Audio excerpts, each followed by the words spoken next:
बढ़ते आगे और सरकारी बैंकों से जुड़ी एक बड़ी खबर आपके लिए है तैयार। हमारे संवाददाता एकता हमारे साथ कार्यक्रम में हो चुकी है शामिल, बताने के लिए खबर। एकता, बताइए क्या खबर है आपके पास? सर, ये जो 12 सरकारी बैंक है, इनका जो पीएसबी अलायंस है, इन्होंने एसेट ट्रेसिंग करके एक डिजिटल प्लेटफॉर्म जो है वो शुरू किया है।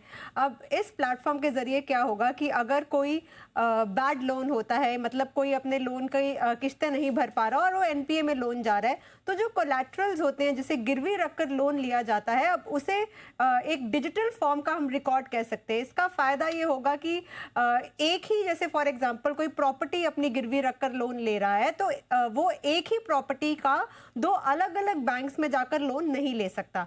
मानिए अगर लोन एनपीए हो गया है, तो अगर उसने किसी दो बैंक से लोन लिया है, एक बैंक में कोई एक पर्टिकुलर एसेट गिरवी रखा है, दूसरे बैंक में कोई दूसरा एसेट गिरवी रखा है, और जिस बैंक में लोन एनपीए हुआ है उस एसेट से रिकवरी नहीं हो रही है उस लोन की, तो अब क्योंकि ये जो प्लेटफॉर्म है, इससे तुरंत पता चल जाएगा कि दूसरे बैंक के पास ऐसी इंसान का दूसरा कोलैटरल है, यानी कि उससे भी बैंक जो है रिकवरी कर सकता है।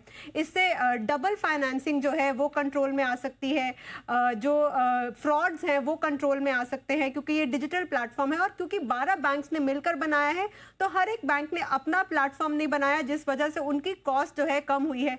यानी कि 12 सरकारी बैंक जो है अब एनपीए के खिलाफ अपना डिजिटल ट्रेसिंग, ये जो डिजिटल टूल लेकर आए हैं, जिससे बेहतर रिकवरी हो सकती है अगर लोन जो है एनपीए हुआ। जी। ओके, तो ये है आपके लिए एनपीओ को लेकर एक अच्छी प्रोसेस बनाने की तैयारी में।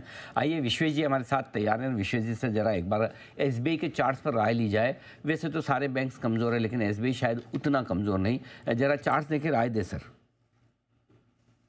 देखिए अनिल जी, मोर और लेस आप देखेंगे तो ये स्टॉक लार्जली रेंज में है। 2025 के हाईज 835 है और लो 765 है और अभी कहीं बीच में ही चल रहा है।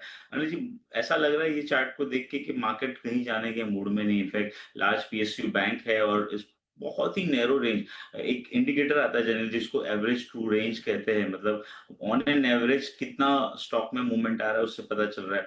तो एवरेज ट्रू रेंज जैसे इंडिकेटर को आप ओवरऑल मार्केट पे, इवन एसबीआई पे प्लॉट करोगे तो वो नैरो हो रहा है अनिल जी। तो नैरो होने का इंडिकेशन ये है कि शायद ये रेंज डे बाय डे अपने एक चरम सीमा पे आ रही है और शायद वन साइड टूट सकती है। तो in a very short term Anil ji, मुझे ऐसा लगता है 785 बहुत अच्छा सपोर्ट है। वहां आए तो खरीदारी करनी है, अदरवाइज मुझे लगता है कि स्टॉक अपने साइडवेज मोमेंटम को ही कंटिन्यू रखेगा।